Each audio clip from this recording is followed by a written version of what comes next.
Հունվարը արգանդի պարանոցի քաղցկեղի իրազեկման ամիսն է։ Հիվանդության զարգացման պատճառների, բուժման եղանակների մասին կզրուցենք Վանարջյանի անվան ուսուցկաբանության ազգային կենտրոնի օնկոգինեկոլոգիական բաժանմունքի բժիշկ, մանկաբարձ գինեկոլոգ Արթուր Բոյաջյանի հետ։ Բարև ձեզ, բժիշկ։ Բարև ձեզ։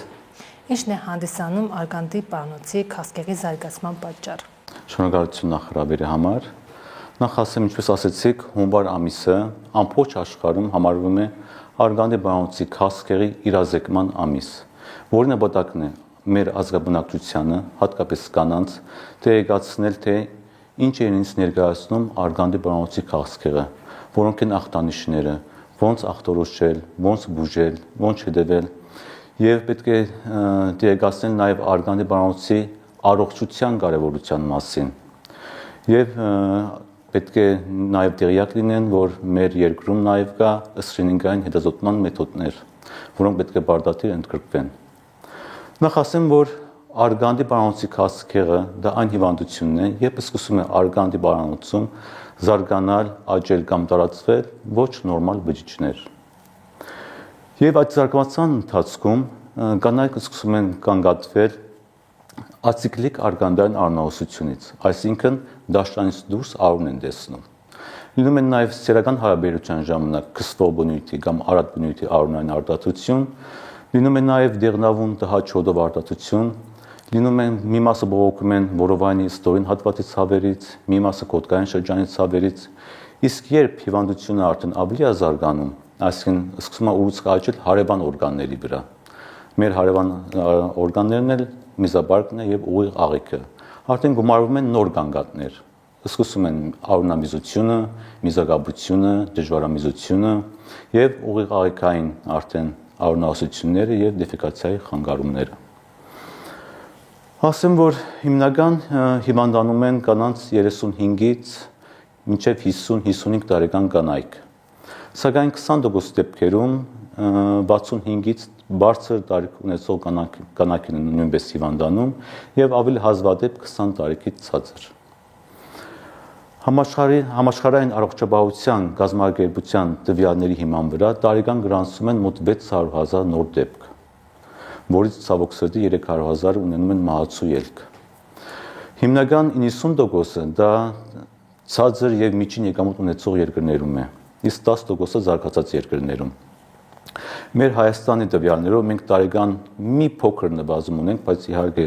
գոհացուցիչ չեն տվյալները, ունենում ենք 250 նոր դեպք, այսինքն 100,000 բնակչի հաշվով մենք ունենում ենք 16 նոր դեպք։ Իսկ տարիքային առումով մեզ մոտ տարիքային առումով մեր մոտ նույնպես 35-ից մինչև 50 տարեկանի սահմաններում է հիմնականում։ Հիմա խոսենք, որոնք են հիվանդության, ինչպես ասեցիք, առաջացման պատճառները։ Հիվանդության նախ պետք է ասեմ, որ արգանդի պարանոցի քաղցկեղը դա եզակի ուռուցքներից է պատկանում, որ կարելի է կանխարգելել եւ բա ախտորոշել։ Առաջացման պատճառների մեջ 90% հիմնական դա մարդու պապիլոմավիրուսն է։ Մենք գիտենք, որ պապիլոմավիրուսը ունի բազմաթիվ շտամներ, 100-ից ավելի շտամներ ունեն։ Մի մասը օնկոգեն հատկություն ունեն, մի մասը ոչ օնկոգեն։ Օնկոգեն այսինքն, որ իրանք հագում ունեն առաջացնելու չարորակ ուռուցք, քաղցկեղի խոսք։ Ոչ օնկոգենը չի առաջացնում քաղցկեղ։ Եւ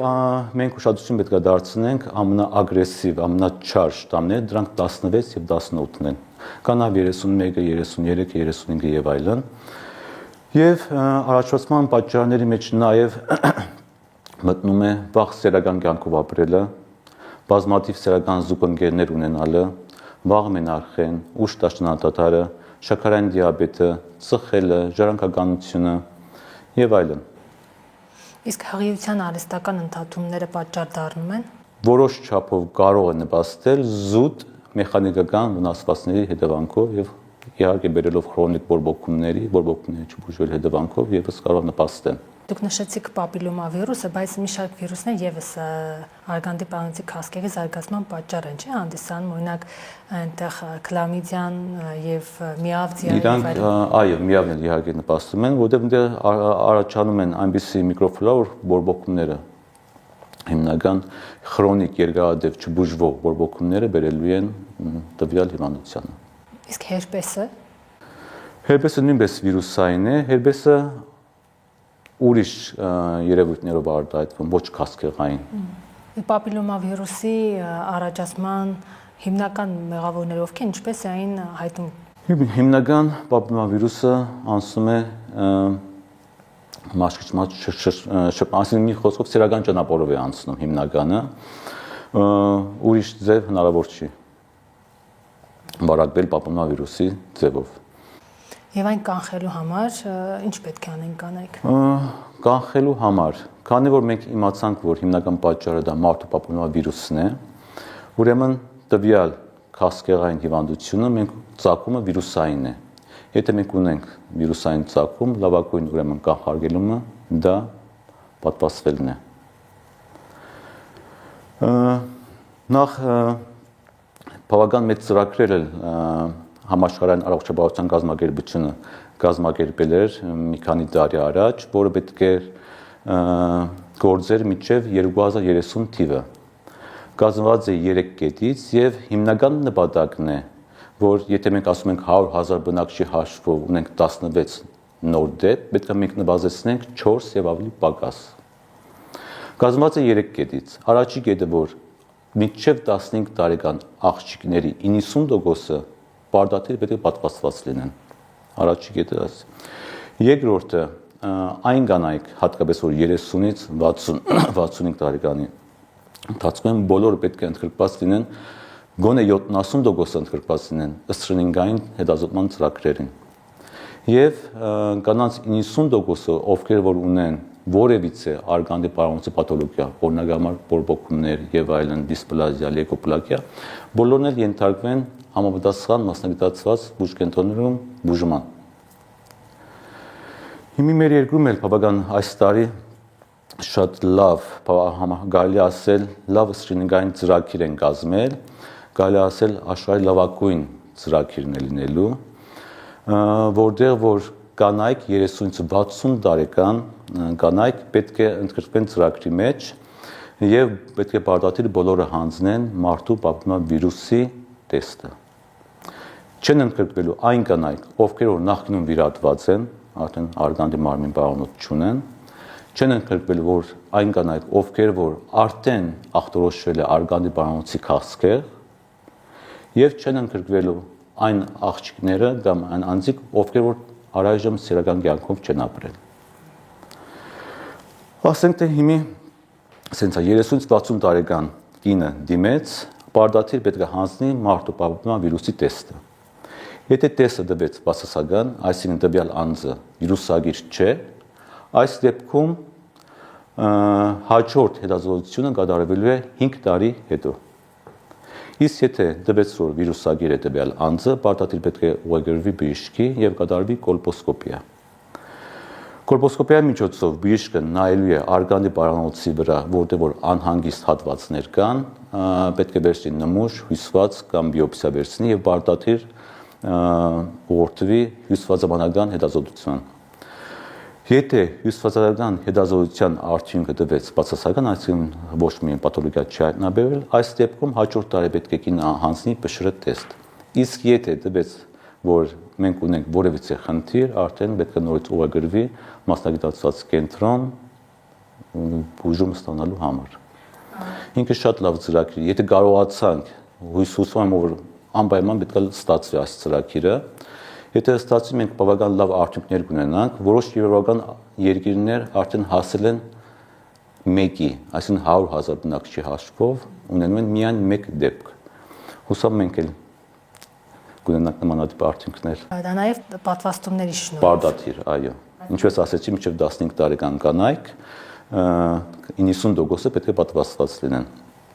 Բայց պատվաստման մասին էլ ասեմ, որ եթե տվյալ անձը 25 տարեկանից փոքր է, կատարում է 2 պատվաստում։ Եթե 25-ից բարձր է տարիքը, կատարում է 3 պատվաստանյութ։ Այսինքն, եթե 25 տարեկան չի անցել, առաջ պատվաստումը ստանալուց հետո, երկրորդը ստանալու է 6 ամիս հետո։ Քանի դեռ մինչև 25 տարեկան աղջիկների մոտ իմունիտետը ավելի բարձր է։ Իսկ 25-ից հետո արդեն իմունային համակարգը մի փոքր սկսում է թուլանալ։ 25-ից բարձր դեպքում երկրորդ պատվաստումը կատարվելու է առաջինից 2 ամիս հետո, իսկ երրորդը կատարվելու է առաջի պատվաստումից 6 ամիս հետո։ Շատերը խուսափում են երեխաներին պատվաստել, նաև իրենք չեն պատվաստում, նշելով, որ պատվաստանյութը կարող է հանգեցնել անպտղության։ Բան շատ եմ լսել, բայց կարող եմ ասել, որ չի համապատասխանում, միֆեր են հավանաբար։ Ցանկացած դեղորայք, նույնը լինի ցավազրկող, նույնը լինի հագաբակտերիալ դեղամիջոց, կարող է ունենալ կողմնակի ազդեցություն։ Ցանկացած դեղորայք, որ վերցնեք, կողմնակի ազդեցությունները մանրամասն գրված է։ Նույնն էլ վակցինացիաների դեպքում, ոչ թե բարդաթիր պապիլոմավիրուսի վակցինացիայի մասին, այլ ընդհանրապես վակցինացիաների մասին, կան խոսակցություններ շատ են լսել, շատ են հարց տալիս նույն չբերության, կողմնակի ազդեցության, այս եւ այլն, բայց կարամ ասել, որ ամենավտանգավորը հիմնականում պատվաստման դա անաֆիլակտիկ շոկն է, երբ կարող է հիվանդին կորցնենք, դա ոչ թե հիվանդին, առողջ մարդուն կորցնենք։ Բայց 1.5 միլիոն սրսկումից մի հոգու մոտ է լինում։ Դա արդեն կարելի ասել կողմնակի ազդեցություն չկա։ Կան երկրներ, որ պատվաստումների շնորհիվ ազատվել են այս խնդրից։ Այո, ասեցի եվրոպական որոշ երկրներ, հատկապես Ֆինլանդիան 100,000 բնակչի հաշվով մեկ դեպք են ունենում։ Իսկ նրանք, ովքեր սեռական կյանքով են ապրում, կարող են պատվաստվել։ Այո, թեկուզ վիրուսագիրեր լինեք, քանի որ մենք ասացինք, վիրուսը բազմաթիվ շտամներ ունի։ Կարող գրեք վիրուսագիր լինեք որոշ շտամներով, որը առայժմ դեռ ինքը կասկեղ չի առաջացնում։ Հիմնական պատվաստանյութը արվում է օնկոգեն տեսակի վրա, 16-18-ի վրա է եւ կապ չունի, թե սեռական կյանքով արդեն ապրել, ցանկացած ժամանակ հնարավոր է վակցինացիան ստանալ։ Դա կնվազեցնի ամեն դեպքում։ Միանշանակ։ Արգանդի պարանոցի քասկերը սկսվում է արգանդի էրոզիաներից, այսինքն նախնական փուլը ինչպես է սկսվում։ Սենց է, արգանդի պարանոցի քասկերը, միջև քասկերը կան նախաքասկերային հիվանդություններ։ Նախաքասկերային հիվանդություններից են դիսպլազիան ունի 3 աստիճանի, առաջի աստիճան, երկրորդ եւ երրորդ, այսինքն թեթև միջին ծանր։ Առաջի աստիճանի դիսպլազիայի դեպքում, երբ որ մենք պապ տեստով հայտնաբերում ենք, որ տվյալ անձը ունի առաջի աստիճանի դիսպլազիա, մենք վերցնում ենք հսկողության տակ ենք պահում, կարող է ոչի բուժում չշնորհենք, եթե կողմնակի որևէ խնդիր չունենք, եւ 6 ամիս հետո նորից կրկնենք պապ տեստ հետազոտությունը, այսինքն վիճաբանական հետազոտությունը։ Երկրորդ աստիճանի դիսպլազիայի դեպքում արդեն ըստ բժշկի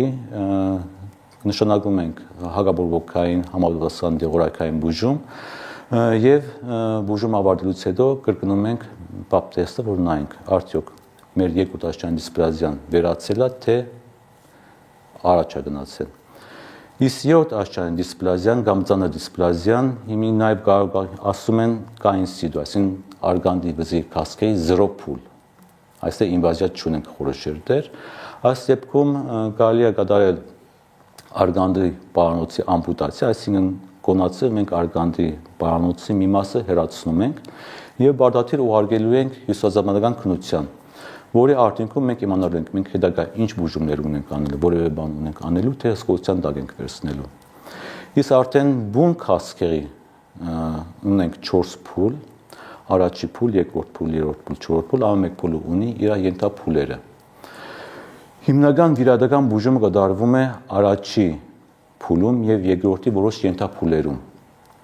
Դա մի քիչ բարդ վիրահատություն է, կոչվում է վերթայմի վիրահատություն։ Այս դեպքում մենք հեռացնում ենք արգանդի մարմինը, պարանոցը, արգանդափողերը, ձվարանները եւ հեշտոցի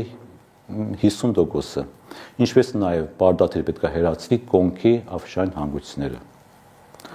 Եվ ինչ հեռացնում ենք, բարդաթիր նորից ուղարկելու ենք հյուսվածաբանական հետազոտման եւ որի արդյունքը պատասխանները ստանալուց հետո որոշելու ենք մենք բուժումը շարունակելու ենք արդյոք թե չէ, եթե շարունակելու ենք արդյոք ճրագայթ ենք տալու, քիմիոթերապիա ենք տալու, թե համակցված բուժում ենք տալու, թե վերցնելու ենք հսկողության տակ տվյալ հիվանդին։ Իսկ երրորդ չորրորդ փուլերը արդեն հնարավոր չի վիրահատություն անել, հիմնական բուժումը դա քիմիոթերապիային բուժումն է լինելու։ Ցավոք սրտի, այո։ Միշտ լինում է քասկեղը չարորակ, թե կա բարորակ տարբերակ։ Քասկեղը դա արդեն չարորակ ուռուցքի մասին է խոսում։ Քասկը նշում է չարորակ ուռուցք։ Դե կան ուռուցքներ, որ ասում են բարորակ, եթե Այո, չպետք է տալ օրինակ չէ։ արգանդի միոման դա բարորակ գոյացություն է, չարորակ չի։ Տեսակներ կան քասկեղի։ Արգանդի պարանոցի քասկեղ ունի Արգանդի պարանոցի հիմնական քասկեղի ձևը դա տապակպետչային քասկեղն է եւ ավելի քիչ հանդիպող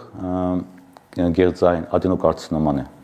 գերձային քասկեղը։ Ծխելը հանգեցնում է տապակպետչային քասկեղի զարգացման։ Բարդացիր, այո, նպաստում է ծխելը։ Եվ մեր օրերում կանայք շատ են ծխում։ Այո, Ու հանդիպում են ծխելու հետևանքով առաջացած դեպքերը։ հիմնական 90%-ը պապիլոմավիրուսն է։ Ծխելն էլ կարող են ավելի նպաստի առաջացմանը եւ վրակացմանը։ Ինչ բարբերականությամբ կանայք պետք է գնան հետազոտվեն եւ առաջնայինը, եթե առաջին անգամ են գնում հետազոտության, ինչ թեստ է պետք է հանձնել։ Նախ ինչպես ասեցինք, եթե զուտ դիմել է կամ կասկածանքով որ տվյալ անձունի արգանդի պարանոցի քասկը կամ զուտ հետազոտման է եկել, այսօր մենք ունենք ժամանակից հետազոտման մեթոդներ, որոնք թույլ են տալիս հստակ ախտորոշել եւ նաեւ որոշել հիվանդության տարածվածության աստիճանը։ Եվ ըստ այդմ մենք կարող ենք որոշել բուժման ճիշտ տակտիկան։ Հիմնական հետազոտման մեթոդներն են կոլպոսկոպիան է, մորֆոլոգիական հետազոտություններն են, պապ տեստը, ճապոնական, հյուսվածական, իմունոմորֆոլոգիական հետազոտություններն են, ուլտրազայնային հետազոտությունները, տրանսվագինալ սոնոգրաֆիան, համակարգչային շերտակրումը կոնտրաստով, MRT հետազոտությունը, PET սկանը։ Եվ բարեբախտաբար այս բոլոր հետազոտությունները մեր հիմնարկում բարձր մակարդակով կատարվում է ժամանակից, գերժամանակից ապարատների շնորհիվ։ Խոսեցիք նախաքասկեղային փուլի մասին, դա քան տարի է տևում, այսինքն կարող են մարդիկ շուտ բացահայտել եւ բուժվել։ Իհարկե, քասկեղի առաջացման համար ամենակիչը երևի 7-ից 8 տարի է պահանջվում արգանդի պարանոցի քասկեղը։ Եվ դուք հանդիպում եք շուտ բացահայտվող դեպքերի թե հակառակը։ Երկուսն էլ հանդիպում ենք։ Եվ դիսպլազիաներով բավական շատ հիվանդներ ունենք, որ դիմում են շատ լավ է, եւ նաեւ ցավոք սրտի դիմում են նաեւ ուշացած դեպքեր, որ արդեն 3-4 փուլ են եւ ինչպես ասեցի, հիմնական գանգատվում են միզակապության, միզարցակման խանգարման, արունամիզության, աղեկային դեֆեկացիայի խանգարման հետ, արդեն բավական ուշ փուլերում եւ բարդաթիր մենք